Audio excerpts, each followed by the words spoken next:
All right, welcome back. And we're going to go ahead and dive into an example now, and we're going to make use of some of these definitions. So um, let's go ahead and look at another discrete case of a joint distribution, and then at the end of this problem, we're going to actually get to the marginal distribution involved here. And so we'll get to see how we actually work through this summation, okay? So keep that definition in the back of our minds for now. Two pens are selected at random from a box that contains 3 blue, 2 red, and 3 green pens. So we've got 3, 2, 3. There's 8 pens in the box. We're going to pick 2 at random, and there's 3 different colors. X will be the number of blue pens. Y will be the number of red pens selected. So the first part that we're going to do here, part A, find the joint let's find the joint probability distribution here, or the joint probability mass function, f of xy. This is a discrete random variable. We're selecting 2 pens out of a box of 8. This is a discrete random variable. And so we're going to put this in a two-way table. Let's go ahead and think about how we can work through this. Let x be the number of blue pens, y the number of red pens, and we have green pens as well here. Okay, so there's some interesting things going on here because you actually have 3 potential pen colors that you can get: blue, red, or green, but we only have 2 random variables, counting the number of blue pens and counting the number of red pens. So this is a little bit interesting. How can this joint probability distribution of x and y actually encompass the whole situation? Well, let's try to think about that. If we're going to get 2 pens and x of them are blue and y are red, then how many are green? Do we need a third variable z? We do not. We do not. The number of green pens chosen then is how many? We're picking 2 pens. X of them were blue and Y of them were red, so we subtract those from 2. The remainder then has to be green. So we can express the number of green pens with this relationship here, 2 minus X minus Y, right? Okay, so here's some things we can think of then as we set up our general probability distribution. What is the number of ways to select X blue pens from 3? There are 3 blue pens in the bag, and we are getting X of those. So that would be 3 choose X, right? The number of ways to select Y red pens from, how many red pens are there? There are 2. That would be 2 choose Y. 2 choose Y.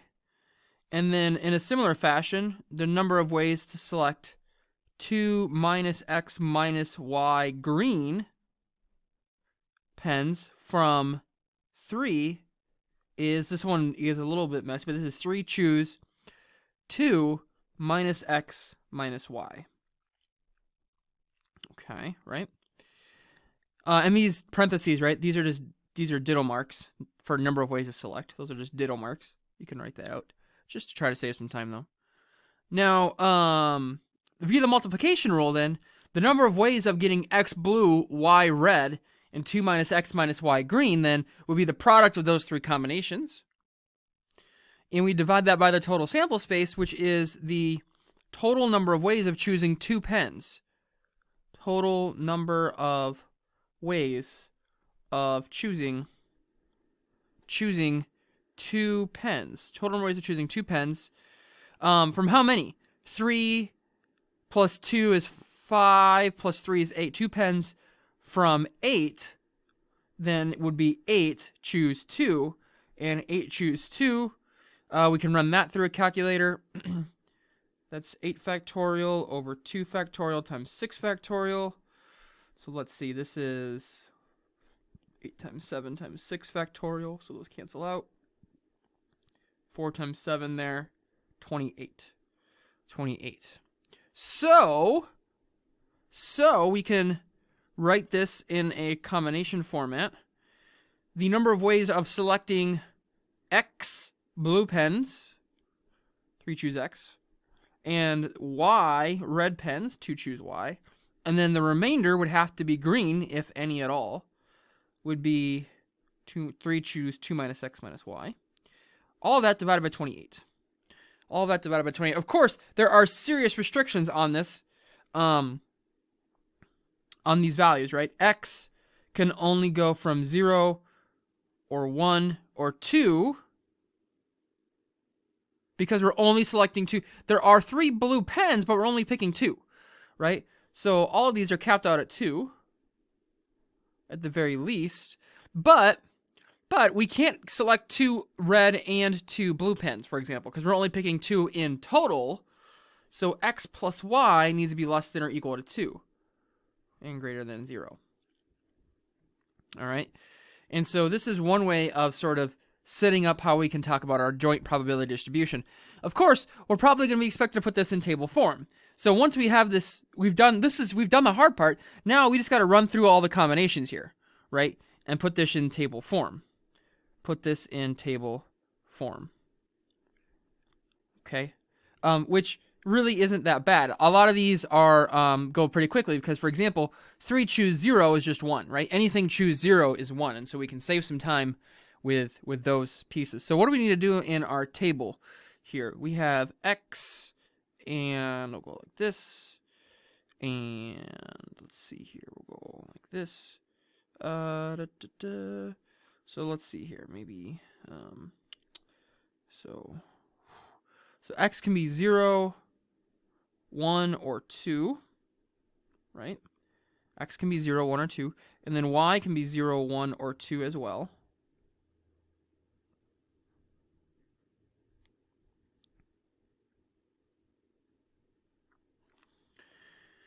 All right, and then all these probabilities are going to be over 28. And so we just need to run through the combination. So when X is 0, Y is 0. That's 3 choose 0 times 2 choose 0. And then that's going to be 3 choose 2, which is 3. So this is 3 over 28. And I'll spare us the arithmetic. If you want to double check your calculator skills, when X is 1 and Y is 0, that numerator should be 9. And then when X is 2 and Y is 0, that should be 3 over 28. And then we should get 6 over 28, 6 over 28. These are all zeros by definition here. And then when X is 0 and Y is 2, that should be 1 over 28. Okay, and so this is our joint distribution. All right, there we go. Part A. Part A, okay. Now, sometimes these questions have multiple parts. That really is the hard part. If you have to go through and you have to do that and derive the distribution, that is the hard part, so take your time and be careful with that. But once you have this, now we have all sorts of questions that we can start to look at answering. So part B in this problem. Part B, let's see. Let me just double check. So part B, I want to be consistent in my notation here. Problems were in white. Let's find the probability that X and Y are in the region A, where A is the set of all X and Y such that X plus Y is less than or equal to 1. All right. Here we go. And we're going to need this table to do that. Okay? We're going to need this table to do that. So let's go ahead and try to find this probability here. All right, to find this probability, all X and Y such that X plus Y is less than or equal to 1. So really, this is just saying, what's the probability that X plus Y is less than or equal to 1? Well, take a look at which values would satisfy that condition, X plus Y being less than or equal to 1. When X is 0 and Y is 0, that's certainly less than or equal to 1. So we want to be looking at f of 0, 0, 0, comma 1 would satisfy that when x is 0 and y is 1. And then 1, comma 0 would satisfy that as well. So we have 0, 0, 0, 1, and 1, 0. What about the next incremental piece would be 1, 1? Well, no, that doesn't work, right? That's too big because 1 plus 1 is equal to 2, and that's too large right here. That's too large. So really, it's just those first three. Just those first three. And I don't know what just happened.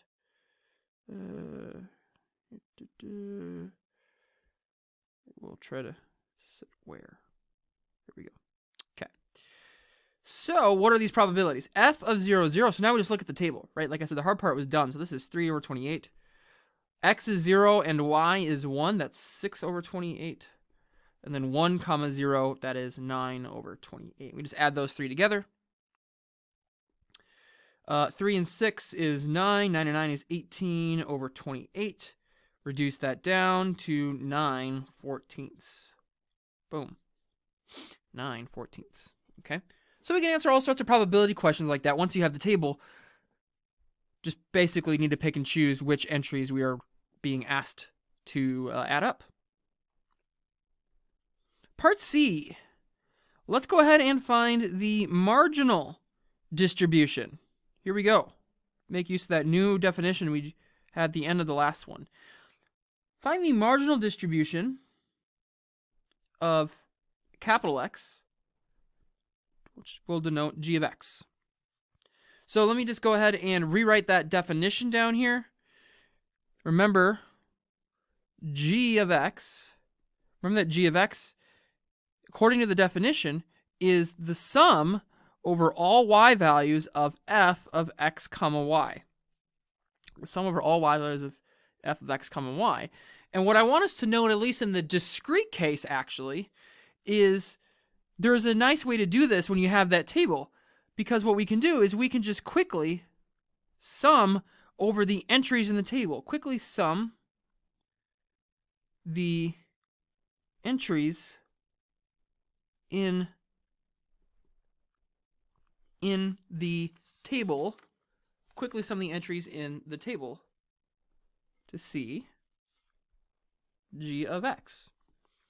And what I mean by that is, let's take a look here. It's the sum over all possible y values. So if I go to my table, just trying to scroll up here. When x is 0, I can add up this first column. 3 plus 6 plus 1, that is 10/28. 9 plus 6, that is 15/28. And then 3/28 plus 0 plus 0, that is 3/28. Bingo. There's our marginal distribution. What's the probability that x is 0? 10/28. You add up all the possible cases. It could be 0, 0, 0, 1, or 0, 2. Right? So there we go. So let me just copy those numbers down. So when x is 0, that was 10/28. Right? So we have, so g of 0 is 10/28, which is also 5/14. G of 1 was 15/28 if you just add those up from the column, and g of 2 was 3 over 28. And so we can put this in a new table then to get a marginal distribution just of x. So now what we've done is you've basically taken out the information from the joint distribution, and now we just have a single probability mass function for x. And so now you could answer questions about x alone without having to worry about the y values. 15/28, 3/28, and there we go.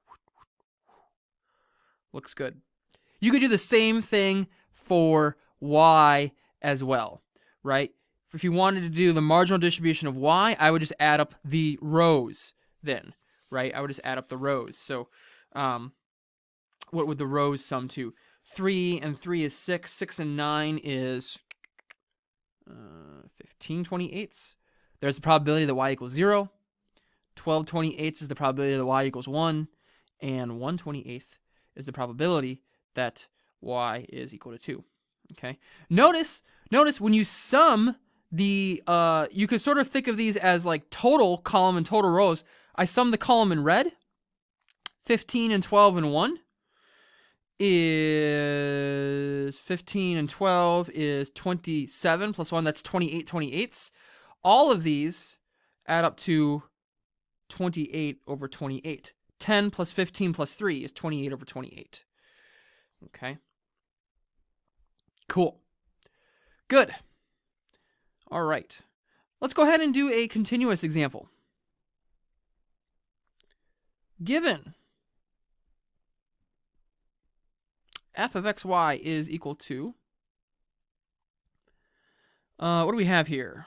I've got 2/5 times the quantity 2x plus 3y.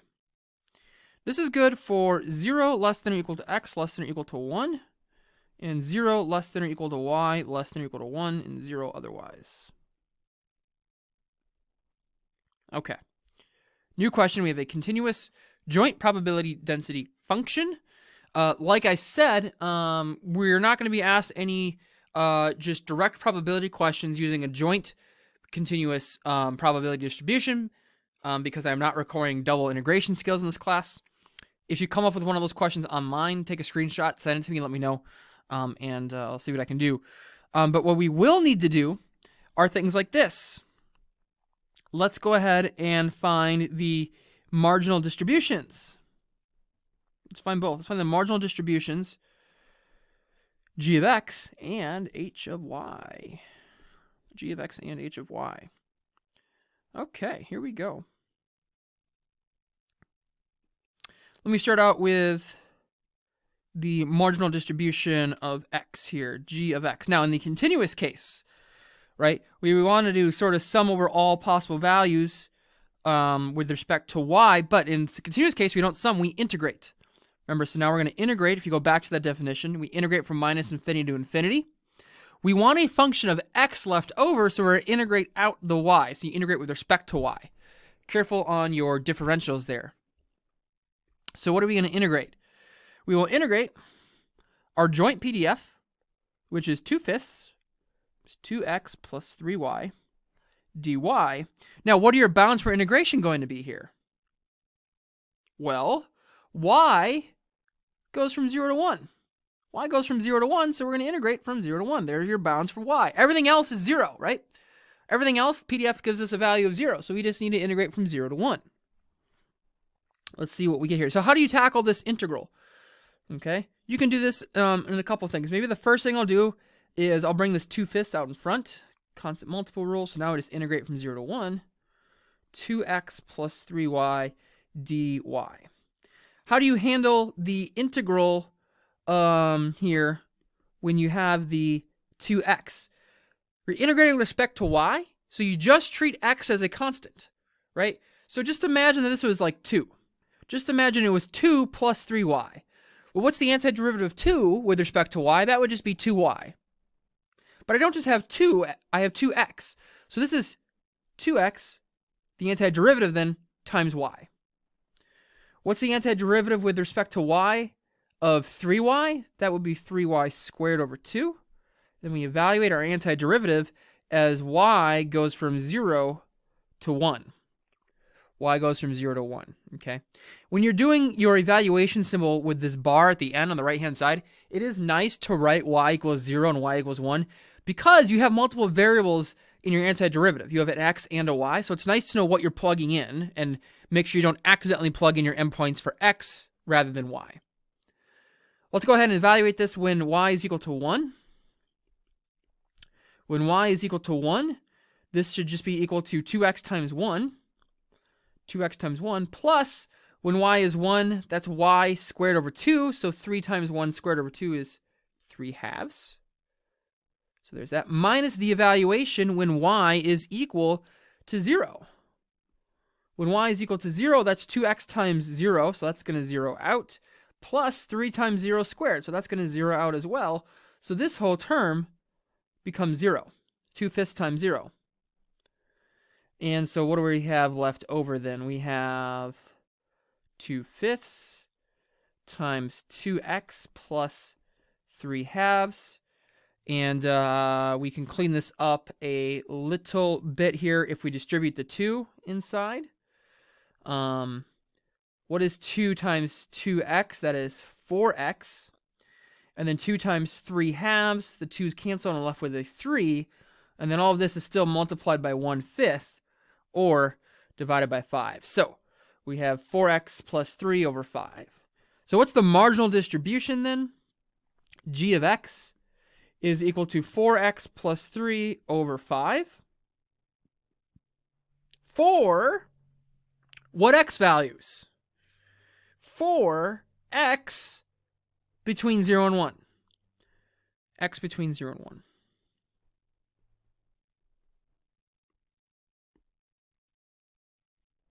For x between 0 and 1. Okay.